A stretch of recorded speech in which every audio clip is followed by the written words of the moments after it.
We were just texting back and forth last night. The Toronto Blue Jays, what have you made of that magical story? It's been fun. I don't think any of us obviously thought at the start of the year that we would be in the position we were. They're a fun team to watch, which is awesome. And the crowd's excited. The city's excited. They're selling out every game, selling lots of hot dogs. So it's all good. Yeah, and I mean, if they seem to be a team that are really tight and get along, and they have that family atmosphere, obviously that's huge. And you've been part of many teams. That's a big part of winning, is it not? Well, certainly the character of the players you have on your team. I can just go back when I played, and we're still good friends today. Guys like Lanny, Tiger, Boria, Mike Palmateer, all colorful guys, and you create a chemistry and a bond together. When you win together, obviously it grows a lot. I think when you go through adversity, it grows also. So the fact that they're doing the things. I mean, obviously they took it down to the wire, which put a little pressure on everybody, but they came through when they had to come through, and now we're excited that they got a week to rest up a little bit and get ready for the playoffs. Fired up about Saturday, fired up about October 8th, of course, the season opener for the Toronto Maple Leafs, and fired up for Anthony Stolarz, just a really, really good dude. Like Rosie played with him, of course, but signs a 4-year extension. What'd you make of that? Well, I think it's awesome. I mean, you're not going to go anywhere in this league, especially the playoffs. Have outstanding goaltending. It was unfortunate that last year might have made a difference in that series. We'll never know that. But the fact that he's such a big guy, he covers a lot of net, and he had great success last year, and there's no reason why he can't continue having a great season this year. Hopefully he stays healthy, but you got to have that if you're going to go anywhere for sure. Yeah, and I feel like under tree living rate recently here, the guys are signing contracts that you're kind of surprised you got them at that number, and they seem like team friendly deals. To you, does that kind of mean that the players have belief in something special happening in Toronto?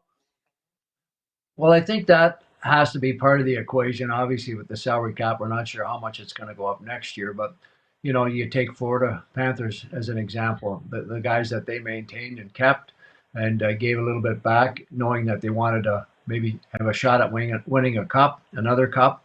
Obviously, playing in Florida probably had something to do with that also. But yeah, if you have that, now's the time for the Maple Leafs. It has been for the last 3 or 4 years. We didn't get it done, but we still have an opportunity to get it done. They've changed some of the chemistry. As you know, I don't know all those players coming in, but it seems to me they're a little bigger in size, a little bit more grit. I think, Berube's style of coaching has always been to play kind of team defense and make it hard to play against. And you have to have that, especially in the playoffs, if you're going to go all the way to the final. And Darryl, it's interesting you bring up the Florida Panthers. Of course, the NHL world's still reeling of the big news of Sasha Barkov done for 7 to 9 months. Like, put us in the mind of a player and the perspective when you hear news that significant, especially with a division rival. Yeah, certainly that's tough for them. I mean, obviously, he's a key player. He's their leader. He's their captain, and they've won cups, so he's been there. They have a lot of respect for him, but he'll get back. I mean, it's a tough injury, obviously, missing 7, 8 months, so to speak. But at the same time, they've got lots of other character on that hockey club, and they're not going to be easy. I look at our division; it's going to be tough. Ottawa, I have a lot of respect for them. They got some good young players. They got some character. They got a great management team there. So nothing's going to be easy for us to get there again. But again, if you want to win, you have to have that type of team to do so. So Barkov, I wish him the best. I mean, obviously they're going to have to bring somebody in to fulfill that role in some capacity. I'm sure they can fulfill it, but they got to bring somebody in to play in that position for sure. And Darryl, we've been covering training camp here for a while now. I remember training camp. It changes throughout the generations for sure. But what are your memories of training camp during your era? Well, it changed a lot. When I first came in 1970, the players' union wasn't very strong. The training camps were very long. We played and trained in Peterborough, but I was a young kid coming out of junior, and I realized the importance of conditioning, and I wanted to be in the best shape I could going into my first training camp. But when I got there, I found a lot of those players didn't do a whole lot in the summertime. They'd been in camp to get in shape. When Roger Nielsen came to the organization in the mid 70s there, he was one of the finest coaches I ever played for. But the important thing that he taught all of us is, as a team, the importance of preparation right from day one. And we came in there before training camp even started. with all sorts of testing that we did throughout the summer. And that's the way the game's changed. I think guys want to just get through training camp. Hopefully, don't get any injuries. The exhibition games, as you know, or preseason games, they don't really mean anything, but you want to get in a few just to kind of get your feel again for the action. But I know that we're just taking off a few days up to Muskoka. It's nice to get the guys together, do something, maybe play a little golf and do a few things together. We've got some new guys on the team, and it's important to have that chemistry and that time to bond a little bit and just get away from the city and from everything else. And Darryl, you specifically brought up young players. Easton Cowan is a kid who is pushing for a roster spot come opening night. What advice would you give to Cowan as he tries to make the team here? Well, just be himself. I mean, he's only there because of what he's done in the past, and obviously, it sounds like he's had a pretty good training camp. He's got a lot of skill, and just enjoy it and do the things you do well. I mean, sometimes you put too much pressure on yourself, and the expectations are higher than they should be. But just go in and have a little bit of fun. I know we're excited to watch him play. He didn't, like I said, he set all those records in junior hockey, and normally when guys come out of junior with those types of stats, they go on and do fairly well in the National Hockey League. But just be patient with it. Yeah, I mean, some people's mentality is no matter who you are or what you've done, you're going to the minors to learn the pro game a little bit. Do you think that it's fair for him to play his way onto this roster? If he's good enough, yes. And those coaches, they'll do that, from the get go. Everybody's a little different. Some guys take a little longer. Some guys, one of the reasons you go down to the minors is might not be getting the ice time, so to speak, that in the confidence that you would have in playing a lot of games in the minor leagues. But also when you're up practicing with the guys, it's obviously a different pace of hockey. You're around it, and you just stay ready for the chance mentally that when you and physically. So when you get the chance and opportunity, it'll be there. It'll be there. I mean, things change, as we all know. Injuries happen, unfortunately, or guys don't play as well as they thought, or maybe the team doesn't. So you just wait. When you get that break, just be prepared to do the best you can. That's all you can do.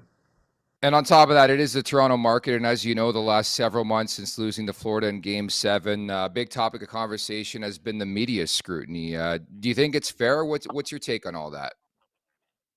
It's just reality. That's what it is. I mean, with the internet now, with the coverage they get, every team, but in Toronto, obviously, there's been so much, concern that we haven't won the cup, obviously, since '67. But the league is different. There's 32 teams. Everybody wants to win it. Every team has great management and draft picks and those sorts of things. But like I said earlier, now's our opportunity. We've built a pretty good hockey club here. We've been consistent throughout the season, and we just have to hopefully have those hockey gods working with us, and we get the few breaks in the seventh game, and we win those games instead of losing them. But now's the time for the Maple Leafs. Yeah, you'd think so. And I mean, you've mentioned that now is the time, and the last couple of years has been, time to go. It hasn't happened. They've made some pretty considerable changes on the roster. What are your expectations for this season? Are they going to hit the ground running, or do you think there'll be some learning and some growing pains? Well, that's hard to say. I know one thing: we'll be prepared every game, and the intensity will be there. The type of coach Berube is. He expects you to get out every shift and give it your all, get in the face. So, but it's a good league, and it's a tough league, and you're going to have your moments of things going well for you and things not going so well. It's important that if we don't get off to a good start, you still believe in yourself and know that it's really what you do at the end of the season, get into the playoffs and make it happen. So, I really believe we will be right up there again where we belong. We mentioned earlier about the goaltending. That has to be solid and good in order for you to be successful in this league. And we've had it before. Yeah. Yeah, that's everything to me too. I think if you can't get a save, then you're in trouble. And I feel really, really good about the back end. Obviously, the crease right now with this Maple Leafs team, and just to wrap, I mean, what's this? How special has this been to you the last couple years? Like, you're so invested with this organization. We see you everywhere at the golf tournament. What do you make of this group? Because obviously, I think it takes a special person and player to play in this market. Of course. Well, we have a good group. I mean, Austin was made captain last year, and I'm sure that's a little bit of a growing curve for him, not only what you do on the ice, but there's this expectation off the ice to represent the team in whatever areas off the ice that are important, charities. And John Tavares, I have a lot of respect for John Tavares. He's a great leader. We've got Riley. We've got lots of leadership on the team, and I think with that leadership, we're going to get off to a good start, hopefully, and we'll carry it all the way through. But I like what I see. I like being around it. It's nice when the fans in the city support us the way they do, and again, the expectations are high, and we want to fulfill those expectations for our fans. Never said this in this market. This is our year, Darryl. Thank you so much for your time, and looking forward to October 8th here. Here for me, 50th anniversary of the 10-point game coming up. Hard to believe, eh? You got around then, right? But your grandma's will tell you about it. I've heard it before, Darryl. That's quite the thing. I can't believe it's been that long, but congrats. Looking forward to that. Take care, guys. Make sure to check out more of our content right here on the Leafs Nation YouTube page. We got long-form interviews, we got clips, we got epic rants by Jay Rosehill. We simply have it all. And don't forget, you can find out much more at theleafsnation.com. Thanks so much for watching.